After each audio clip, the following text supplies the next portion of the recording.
En estos momentos hacer un enlace en vivo y en directo vía telefónica hasta Tijuana, Baja California, con Jesús López Almejo, catedrático de la UABC, la Universidad Autónoma de Baja California, experto en temas internacionales. Jesús, te saludo con mucho gusto, un abrazo. Hola Vicente, muy buenos días, a la orden. Gracias por tu paciencia. Te llamo, Jesús, porque el New York Times publica en 8 columnas que todo parece indicar que el camión con víveres que se quemó en la frontera entre Colombia y Venezuela, que utilizaron Juan Guaidó, el autoproclamado presidente interino de Venezuela, y los personajes que lo apoyan para intentar generar este sentimiento y a lo mejor abrir la puerta para una invasión al gobierno de Nicolás Maduro, pues era puro cuento, que este camión se quemó tal vez por las bombas Molotov lanzadas por la misma gente que apoya a Juan Guaidó. ¿Me quieres dar tu visión? ¿Me quieres dar tu opinión de esta controversia?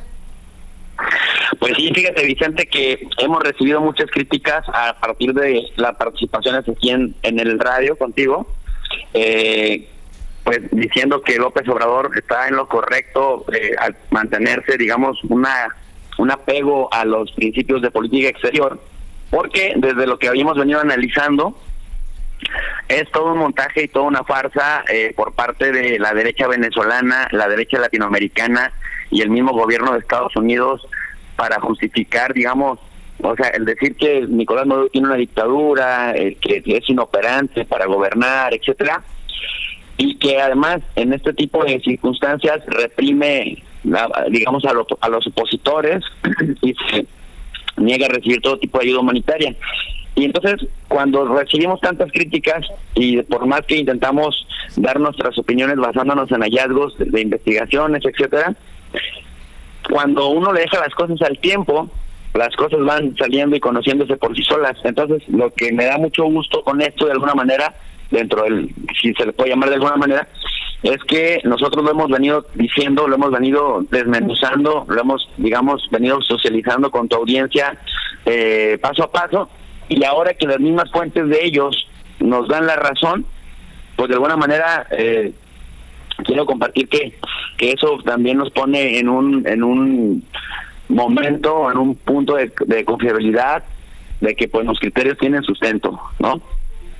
Así es, básicamente lo que nos habías expuesto aquí de una campaña maquiavélica, de un plan perverso, podría pues confirmarse básicamente, ¿no?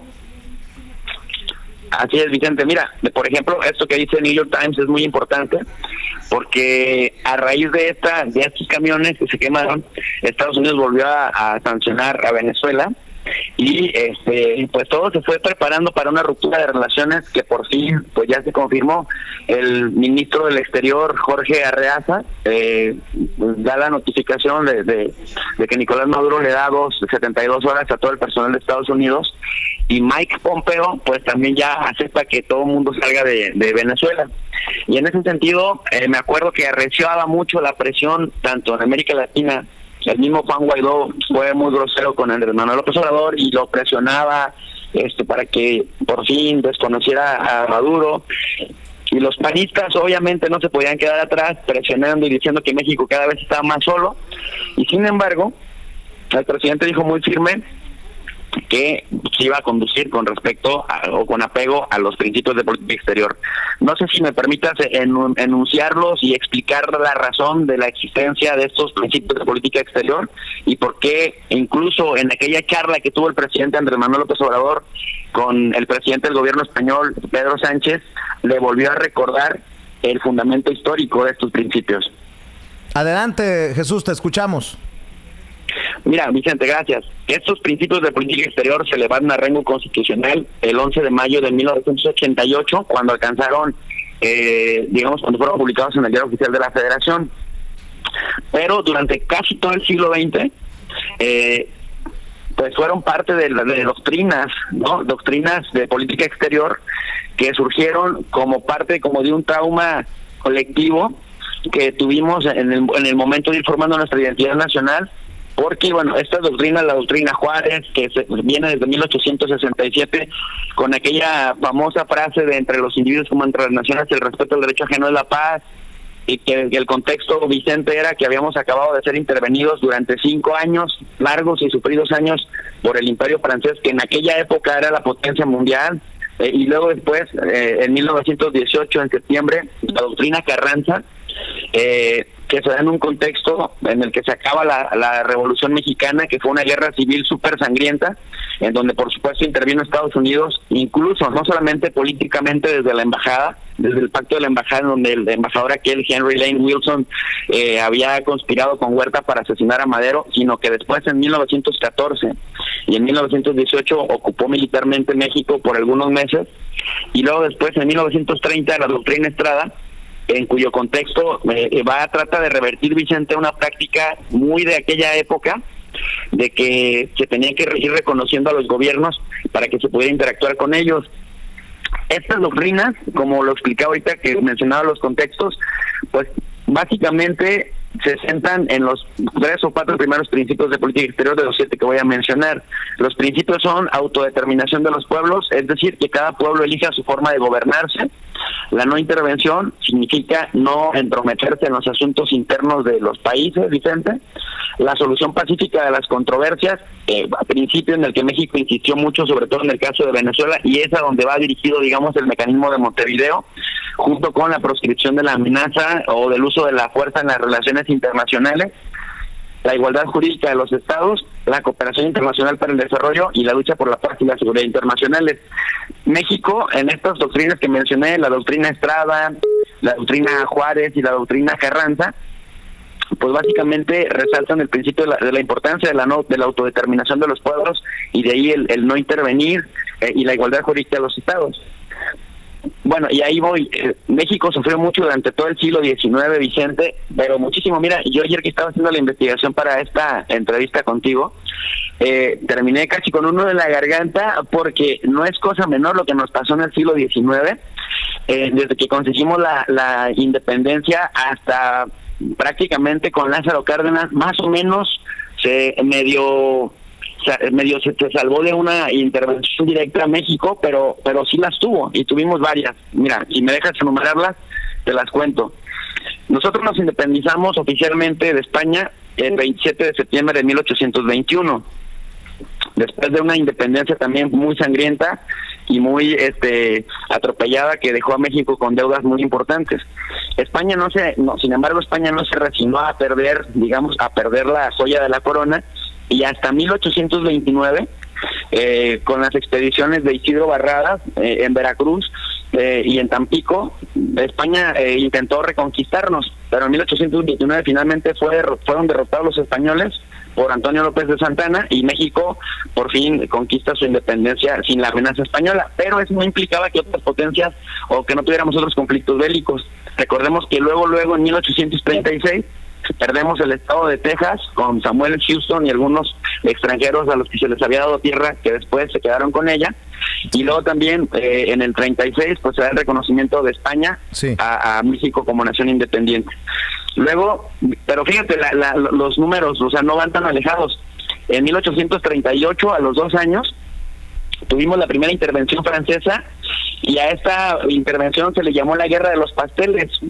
Se la ha caricaturizado muy poco, porque Francia tenía, como potencia imperial del siglo XIX, una agresiva forma de expandirse a los diferentes continentes, y sancionó a Buenos Aires en 1836 y en 1837 a Uruguay, sí, porque quería ventajas comerciales de esos países. Y en el caso de México quiso aplicar la misma política. El pretexto fue que unos comerciantes franceses que estaban avecindados en México habían enviado una serie de reclamaciones a París, Francia, en donde se quejaban de que desde 1832, imagínate, desde años muy antes, unos oficiales del ejército de Santana que habían comido unos pasteles en sus restaurantes y no habían pagado la cuenta, y entonces exigían ser indemnizados. Y con ese pretexto burdo de esa época, Francia mandó 20 barcos a bloquear las fronteras y a obligar a México que pagara esa deuda, pero que además firmara acuerdos de ventaja para Francia. a lo que México se negó, se da una guerra que va a durar 8 meses y en 1839 o sea, se termina. Sin embargo, ahí no paró la cosa. Una década más tarde, en 1846, viene la intervención de Estados Unidos, con la que perdemos más de la mitad del territorio nacional.